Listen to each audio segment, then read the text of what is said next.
Welcome back to Barefoot Farm. Today we're making homemade pizza that's better than takeout, and you won't believe how easy it is. So let's get started.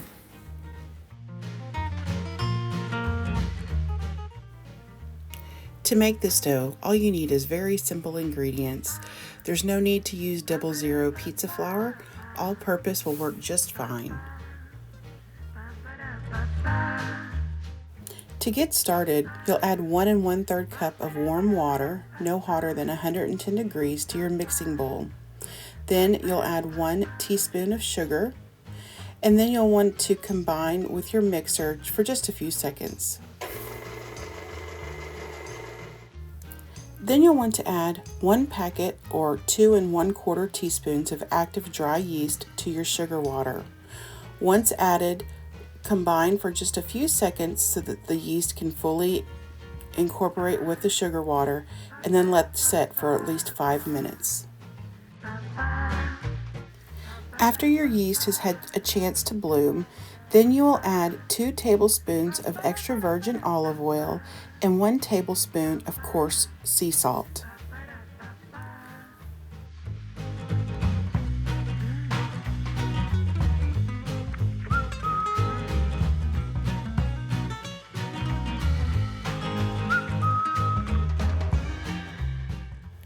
You'll mix these ingredients for just a few seconds to fully combine, and then you will add 3 1/2 cups of all-purpose flour or 00 flour if you have it available.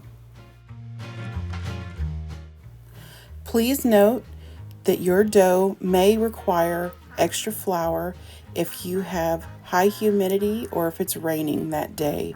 So mix your dough on a medium setting for 4 to 6 minutes, and if it's still sticking to the sides of the bowl, add more flour, 1/4 cup at a time.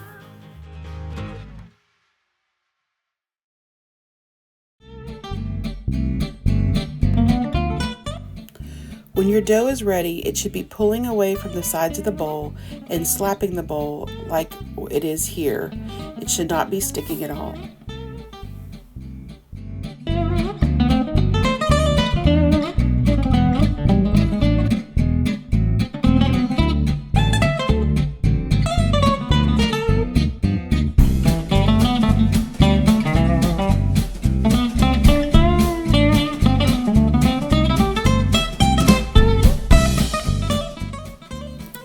Now we're going to be removing the dough from the bowl and setting it aside so that we can add some olive oil to it.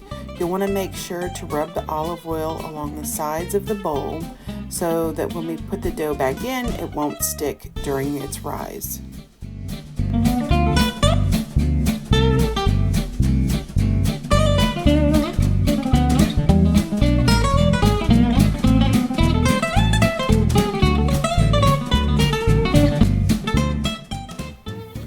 Now what I'm doing is adding some olive oil to my hands so that it's not as sticky to work with.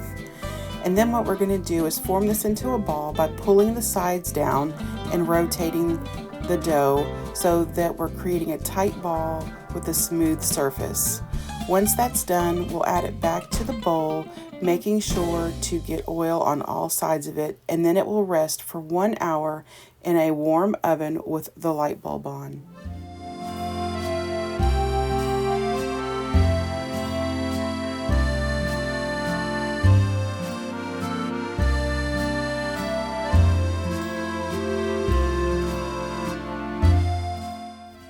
Now that our dough has rested for 1 hour, it is ready to split into 2 dough balls. I'm not going to use it right away, so it's going to go back into the refrigerator until I'm ready for it, up to 48 hours. But if you are ready to use it, it will need to rest for another hour or so after you've split it into 2 dough balls.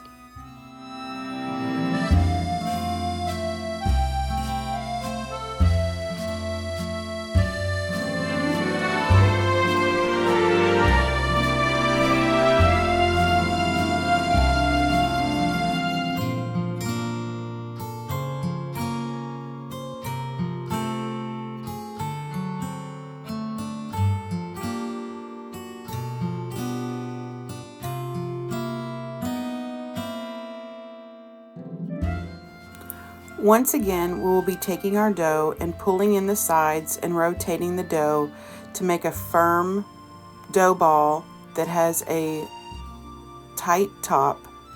And at the end, we'll want to pinch the ends together and twist before placing on the floured pan.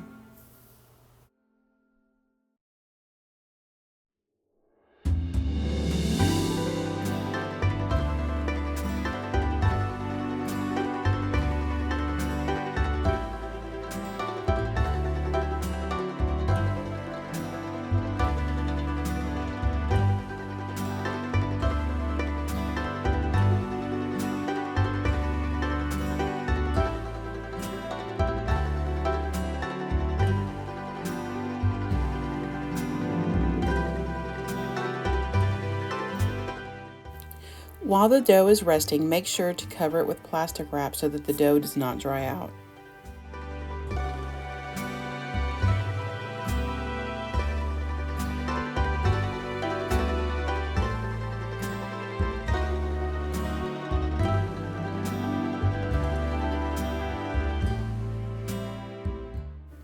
Today we're using a wire mesh pizza pan, so I'm making sure to spray it with nonstick cooking spray before adding our dough. But you can certainly use a regular pizza pan with parchment paper. I've went ahead and preheated my oven to 550 degrees, and since we're using the wire mesh pizza pan, I'm using a peel to add my dough to add my toppings so that it'll be easy to slide it off of the peel and onto the wire mesh pan. I'm adding some cornmeal to my peel to act as ball bearings for that dough so that it will easily slide. To get started, I'm going to generously flour my work surface, and then I'm going to make sure to get flour on all sides, the top, bottom, and around the edges of the dough.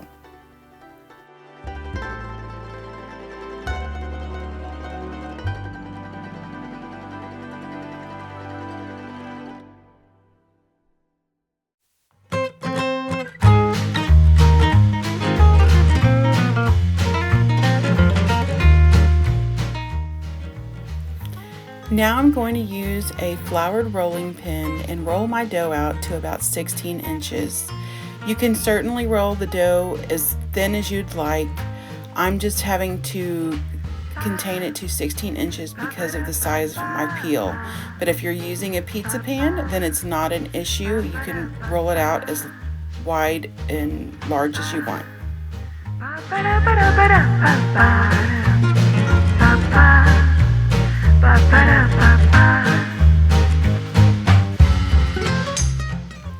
Now I'm going to transfer the pizza dough over to the peel by folding the dough in half over my hand, making sure to remove some excess flour from my work surface, and then I'll gently place it on the peel, making sure to straighten out the sides so that we have a good circle that's going all the way out to the edges. Now we can add toppings. Now I'm going to add a light layer of our favorite pizza sauce to the dough and spread it out all the way to the edge of the dough. At this point, you could also add Alfredo sauce or barbecue sauce, depending on what flavor and style of pizza that you're wanting to make.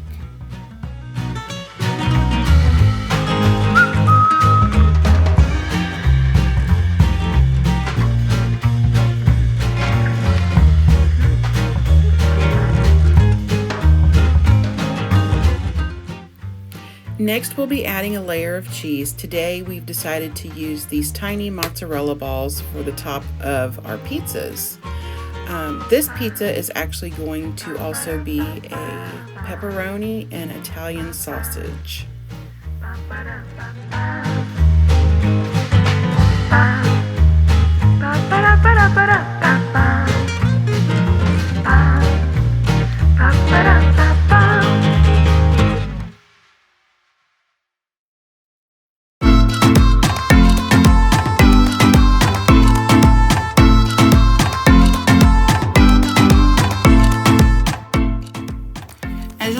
Here we are putting we like no dough to be showing. We like lots of toppings, and it'll also be helpful whenever we transfer the pizza from the peel onto the grated pizza pan, because a lot of times I will pull on the dough to stretch it out a little further, and having those toppings out to the edge makes it balanced.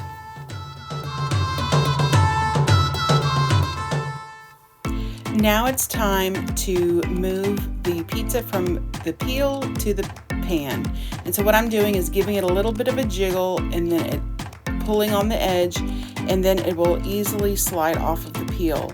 And at this point, I will move some of the pizza dough. I'll stretch it out in different places and reposition some of the toppings. And then it's ready for the oven. The pizza will bake at 550 degrees for 7 minutes.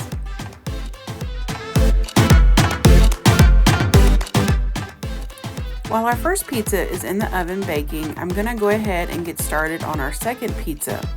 That way, when the first pizza comes out, this one can go in. So once again, we're going to be getting flour on both sides of the dough around the edges, and then rolling out so that it can go on our peel.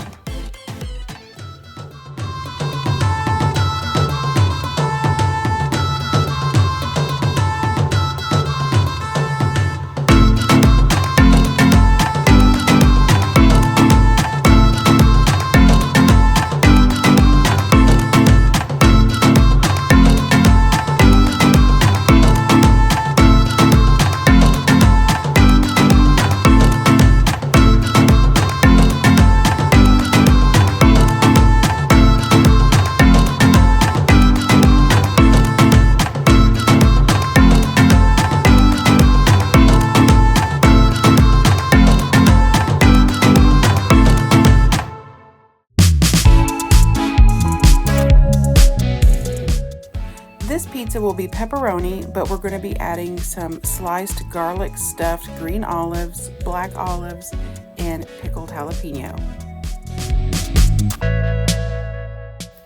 And here we are, first pizza out of the oven, looking fabulous. And I'm going to go ahead and transfer it to a pizza pan so that I can use the screen pizza pan for my second pizza. But look how delicious that is, better than a pizzeria.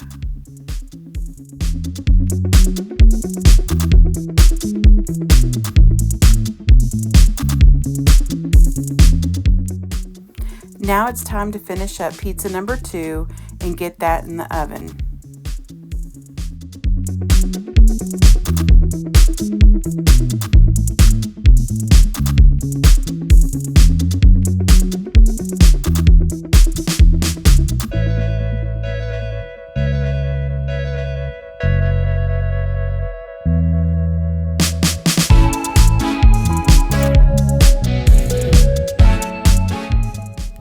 While our second pizza is baking in the oven, we're going to go ahead and slice up the first one and enjoy it for our dinner.